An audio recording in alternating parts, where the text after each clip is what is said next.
Hello बच्चों, let's read the question. A square frame of side 1 meter carries a current I, produces a magnetic field B at its center. The same current is passes through a circular coil having the same perimeter as square. The magnetic field at the center of the circular coil is B dash. The ratio B divided by B dash is here we have given 4 options. Now to answer this question, first we will discuss here the key concept, and here we will use two key concept. First will be given as magnetic field at the center of a circular coil. Suppose हमारे पास यहाँ पे r radius की कोई coil दे रखी है जिसके centre पे हमें मैग्नेटिक फील्ड निकालना है, और अगर इसमें आई करंट यहाँ पे फ्लो हो रही है तो जो मैग्नेटिक फील्ड की वैल्यू होगी at the center that will be given as mu naught into I divided by twice of R. R is the radius of the given circle. Second हम यहाँ पे यूज करेंगे कि सपोज हमारे पास कोई finite wire दे रखी है, इस वायर में आई करंट यहाँ पे फ्लो कर रही है और इससे अगेन आर डिस्टेंस पे कोई पॉइंट है P. तो जो फाइनाइट लेंथ की हमारे पास वायर है इसके थ्रू यहाँ पे φ1 और φ2 दो एंगल फॉर्म हो रहे हैं. तो जो मैग्नेटिक फील्ड की वैल्यू होगी that will be given as mu not divided by 4 pi into I divided by R into sine φ1 plus sine φ2.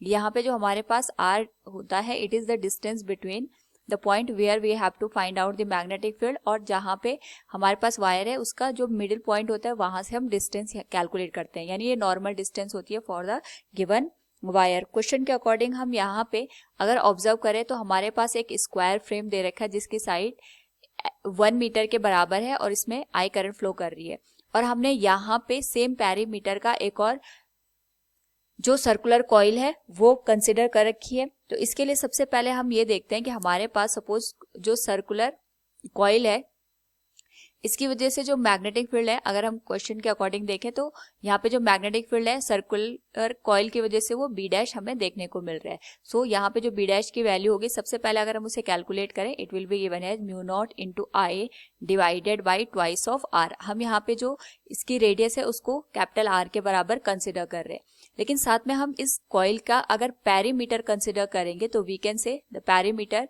Of the circular wire या और सर्कुलर कॉइल, इसको हम P से इंडिकेट कर लेते हैं. It will be given as 2 pi into are.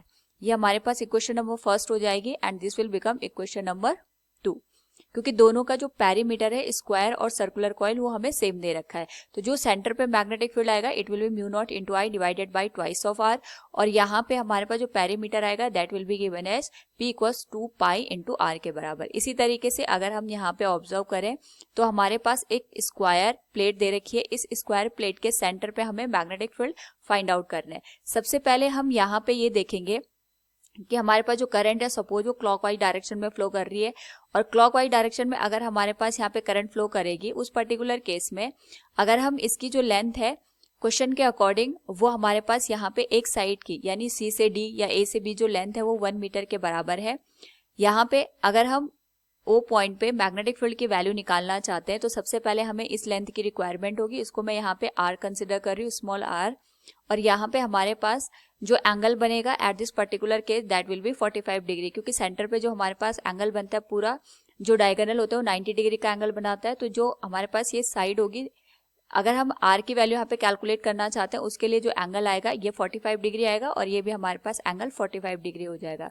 And we know that यहाँ पे O से लेके अगर मैं इसको P पॉइंट दे रही हूँ तो यहाँ पे हमारे पास जो P पॉइंट है it is the just middle point of the D and C. तो यहाँ पे अगर हम बात करें हमारे पास जो r की वैल्यू होगी that can be calculated by 1045 की जो वैल्यू होगी that will be equal to 1, और यहाँ से हमारे पास जो dp की वैल्यू है अगर हमने ये यहाँ पे सेंटर पॉइंट कंसिडर किया है तो ये 0.5 मीटर के बराबर आएगा and it will be given as divided by r. तो जो r की वैल्यू होगी ये हमारे पास 0.5 मीटर के बराबर आ जाएगा. नाउ यहाँ पे क्वेश्चन के अकॉर्डिंग जो स्क्वायर फ्रेम है उसका जो पैरीमीटर है अगर हम उसकी बात करें तो इसका जो पैरीमीटर आएगा that will be given as 4 times of the given side. ये भी हमारे पास P के बराबर होगा और इसके जो एक साइड है ये हमारे पास 1 मीटर के बराबर दे रखा है. तो अगर मैं इसको इक्वेशन नंबर 3 कंसिडर करूं तो we know that equation number 2 और इक्वेशन नंबर 3 हमारे पास यहाँ पे इक्वल है. तो ये आ जाएगा हमारे पास 4 इंटू 1 इक्वल्स जो हमारे पास यहाँ पे वैल्यू निकल के आई थी that will 2 pi into R. तो जो रेडियस की वैल्यू होगी that will be given as 4 divided by 2 pi, जिसको हम यहाँ पे डायरेक्ट 2 बाई पाई से इंडिकेट कर सकते हैं। This will be given as equation number 4। ये हमारे पास इक्वेशन नंबर 4 बन जाएगी। नाउ क्वेश्चन के अकॉर्डिंग हमें यहाँ पे बेसिकली जो मैग्नेटिक फील्ड है स्क्वायर और जो सर्कुलर कॉइल है उसके थ्रू फाइंड आउट करना है। तो जो हमारे पास स्क्वायर फ्रेम है उसके करस्पॉन्डिंग अगर हम ओ पॉइंट पे मैग्नेटिक फील्ड निकालते हैं तो इसके लिए हम सबसे पहले जो CD हमारे पास वायर है उसके थ्रू ओ पॉइंट पे मैग्नेटिक फील्ड निकालेंगे। एंड क्योंकि यहाँ पे अगर हम देखें तो हमने क्लॉकवाइज डायरेक्शन में करंट को अज्यूम किया है।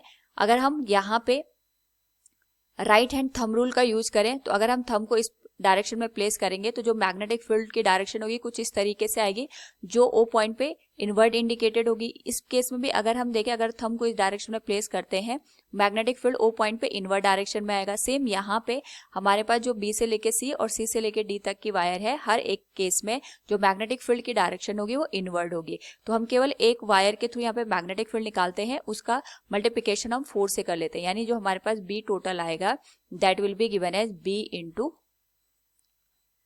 4। B यहाँ पे हमारे पास एक सिंगल वायर की वजह से इसको मैं यहाँ पे CD नाम दे देती हूँ, इसका 4 टाइम्स आ जाएगा। तो सबसे पहले हम CD वायर के थ्रू मैग्नेटिक फील्ड निकालेंगे। It will be given as mu not divided by 4 pi into I divided by जो स्मॉल r की वैल्यू थी that will become 0.5 into sine phi 1 की वैल्यू यहाँ पे 41 हो जाएगी और फाई 2 की वैल्यू भी 45 डिग्री हो जाएगी। नाउ अगर हम इस होल वैल्यू को यहाँ पे सॉल्व करें तो we can say this will be given as magnetic field due to CD wire will be mu naught divided by 4 pi into I divided by 0.5 and it will become 1 upon root 2 plus 1 upon root 2.